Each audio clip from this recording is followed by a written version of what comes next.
Jadi apa ya, orang itu kadang yang salah itu lebih masuk akal kadang-kadang ini. Saya teruskan ya supaya ini dapat barokahnya Raden apa? Asnawi. Saya mohon sekali ya, kalimatul haqqin itu harus kamu jaga. Caranya jaga ya tadi. Kalau kamu tidak bisa ilmu mantek, misalnya al-alam mutaghayyir wa kullu mutaghayyir hadis la budda min muhdits, itu kenjelimetan. Pakai saja teori umum bahwa gambar apapun jelimetnya itu dimulai dari satu titik. Karena nggak bisa, nggak dimulai dari satu titik nggak bisa. Maka alam apapun jumlahnya nggak terhingga tetap dimulai dari al-wahidul qahar, yaitu satu titik. Yaitu dalam konteks tauhid tentu itu Allah Subhanahu wa ta'ala. Sehingga Nabi Ibrahim itu orang paling sukses bikin waja'alaha kalimatam baqiyatan fi aqibi. Terus Nabi Muhammad begitu, sahabat begitu, sampai kita sekarang diajari ilmu mantek. Ilmu mantek itu logika yang nggak terbantahkan. Karena mau tidak mau. Kata Imam Syafi'i, fa innal uqula muttarratun ila qabulil haq, karena akal akan dipaksa menerima kebenaran. Dan itu yang terjadi di Uni Soviet. Dikooptasi 100 tahun untuk berfaham ateis, dilawan oleh ilmu, tetap menanamkan ilmu tauhid, ilmu mantek. Ketika Uni Soviet secara politik runtuh, semuanya menjadi muslim, termasuk negara-negara yang dulu dikooptasi. Maka kamu tidak usah kecil hati di Indonesia, apapun rusaknya negara ini, asal kita cara bertauhid benar, insya Allah tetap meninggal husnul khotimah. Karena sudah janjinya Allah, yusabbitu walladzina amanu bil qaulits tsabit. Sing jelas itu nomor satu tuh al qaulits tsabit. Memang itu logika yang masuk akal. Jadi jangan kira semua orang ditanya marabbuka, enggak. Banyak ulama yang enggak ditanya. Masyhur itu dalam cerita keramat-keramat. Ada guru tauhid ngajarin tauhid. Setelah ditanya mungkar nakir, Imam Malik datang. Kamu nanya ini, man rabbuka man nabiyuka, kamu tahu ini guru Umul Barohin yang tukang ngaji tauhid. Guru tauhid kok ditanya apa? Tauhid. Malaikatnya nggak jadi tanya. Dan saya percaya cerita-cerita seperti itu karena secara umum itu ala inna auliya Allahi la khaufun alaihim walahum yahzanun lahumul busyra fil hayatid dunya wa fil akhirah. Artinya kalau wali itu kok ditanya mungkar nakir berarti ngalami ketakutan. Karena di situ kan digambarkan mungkar nakir itu sewangar, bawa godam. Kalau yang tanya nggak bisa dipukul sampai ajur sak walang-walang. Pokoknya ceritanya kan seru seperti itu. Udah itu kalau betul begitu terus ayat la khaufun alaihim walahum yahzanun kayak apa?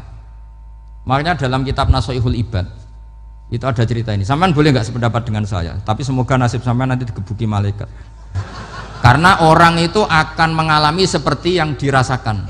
Ana indadzoni abdibi. Saya ndak bayangkan akan mengalami itu. Makanya saya ini ngajar tauhid terus. Paling tidak kalau ditanya marabbuka man nabiyuka, sampean tahu profesi saya. Saya ini pengajar tauhid. Dan biji saya 9. Dulu saya di MGS kalau ada teman bijinya tauhid kok 4, terus gak ahli swarga, tauhidnya jeblok. Jadi kalau bijinya 4 terus gak ahli swarga, tauhidnya apa? Jeblok. Tapi yang bijinya 9, ahli swarga, tauhidnya itu. Saya dulu bijinya 9. Terus 9 terus sampai tamat. Karena nggak ada biji 10. Karena kalau 10 itu kan terlalu sempurna, nggak baik lah manusia kok sempurna gitu. Jadi sudah 9 aja kan gitu.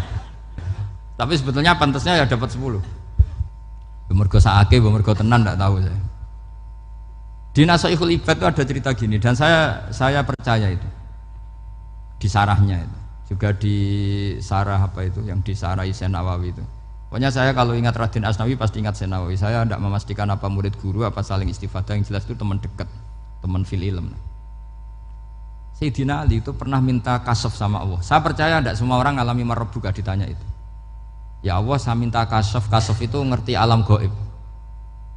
Ingin tahu Umar. Jadi diam-diam Sayyidina Ali itu ya mangkal sama Sayyidina. Wong kok kerase ngono.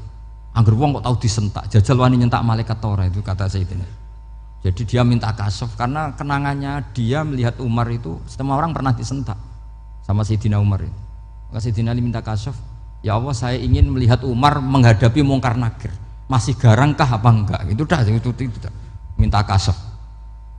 Pas kasaf beliau bangun dari kubur duduk. Dilihat sama Sayyidina Ali ini ngalami kasaf. Sama ndak usah tanya. Ndak wali kok tanya. Ya sudah pokoknya percaya aja. Akhirnya malaikat mungkar nakir datang. Itu di situ digambarkan matanya itu kalkidril mughalla, kayak apa itu panci yang dibakar. Wah, seru. Seneng Sayyidina Ali. baru ini kamu akan takut gitu. Tapi ternyata enggak, Umar bangkit disewentak orang tua itu. Kamu tahu menghadapi siapa? Yang sopan gitu. Oh, ada sontak. Kaget malaikatnya itu karena enggak pernah ngalami disentak, mungkin itu pertama mungkin. Kaget. Memangnya kamu siapa? Saya ini teman kekasih Tuhanmu. Saya yang diandalkan temannya sebetulnya bukan dia. Ana sohibu habibillah. Saya ini temannya kekasihnya Allah. Jadi dia ngandalkan temannya sebetulnya bukan ngandalkan dirinya. Oh kamu temannya Nabi Muhammad? Iya saya Umar temannya Nabi Muhammad.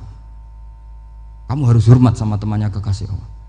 Wah terus mulai itu. Akhirnya matur Allah. Ya Allah, apakah prosedur seperti ini bisa dinego? Terus sama Allah. Oh iya katanya. Kamu kalau menghadapi kekasih saya ya jangan seperti itu katanya. Semenjak itu beliau sopan santun, dua mungkar nakir gitu. Jadi ini berita gembira. Jadi sebetulnya itu enggak. Tapi kita ini kan enggak punya nyali nyentak mungkar nakir. Semoga dengan gelar kita doktor tafsir, doktor tauhid gitu. Atau paling enggak guru kutsiyah tauhid gitu. Atau siswa terbaik dalam materi tauhid. Itu harus kamu bawa status. Jadi sehingga nanti ini saya ranking 1 tauhid, masa masih ditanya marbuka waman nabiuka. Dan itu menurut saya sah. Sama nggak usah protes takbirin tiga, susah usah takbiran. Pokoknya takbirnya adalah wali-wali itu la khaufun alaihim walahum ya, mereka tidak akan mengalami ketakutan baik kehidupan dunia maupun kehidupan akhirat. Bahkan para malaikat itu mengatakan ke wali-wali nahnu awliyaukum fil hayatid dunya wa fil akhirah. Kita ini teman kamu, saudara kamu, mitra kamu. Masa mitra kok nutui itu kan nggak fair. Dan menurut saya paling efektif itu apa? Kamu harus punya rumus tauhid kayak Imam Amudi menemukan Tuhan. Imam Amudi itu menemukan Allah itu lewat ilmu matematika. Dan itu Allah saking senengnya disuruh ngajari para malaikat. Wa ya malaikati isma'u. Kamu harus mendengar, ini orang alim saya yang ahli matematika. Tapi justru itu ngerti bahwa asal usul alam itu minal wahidil qahar. Dari zat yang satu. Akhirnya Imam Amudi mulai ngajar tuh. Nisbatus naini wassalah sawal arba'ah ila mana nihayatalaha iku kabeh iku far'ul wahid.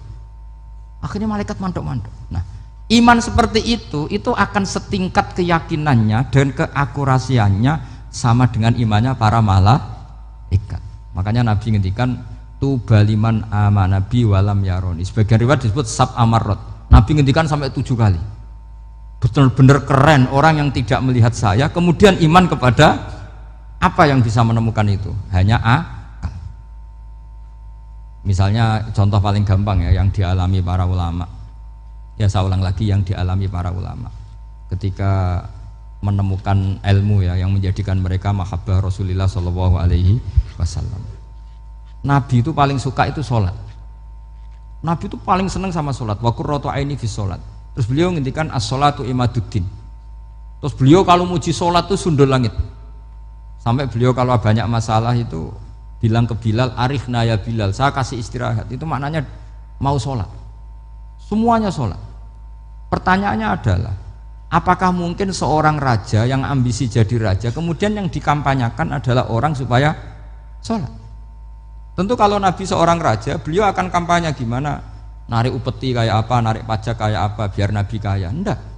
Nabi itu paling tersiksa kalau orang tidak sholat, tersiksa kalau orang tidak sujud. Loh, kalau beliau seorang raja, ngapain mempopulerkan sholat? Maka makna sholat imaduddin adalah sholat itu tiang agama. Maknanya tiang agama, kamu akan tahu betul kalau dia seorang nabi. Karena apa? Yang diajarkan adalah sholat. Loh, coba untungnya apa bagi Nabi Muhammad ketika umat Islam sholat? Kan tidak ada untungnya sama sekali. Justru itu kelihatan kalau dakwah beliau itu dakwatul haq, mengajak kebenaran. Lho wong kok kampanyane kon salat, mestine nak kepengin sugih kan kon bayar pajak, upeti. Tapi enggak, Nabi itu ngajarkan apa? Orang supaya salat. Dan ini diimplementasikan sama Raden Asnawi, beliau ngarang pesolatan. Orang sealim itu yang dikarang pesolatan. Makanya saya tuh kagum. Saya saksinya banyak, tanya murid-murid saya kalau beli pesolatan sak kerdus, saya kirim ke Korea, terus ke pedalaman-pedalaman itu. Karena saya butuh pesolatan, bahwa orientasi kita itu sholat.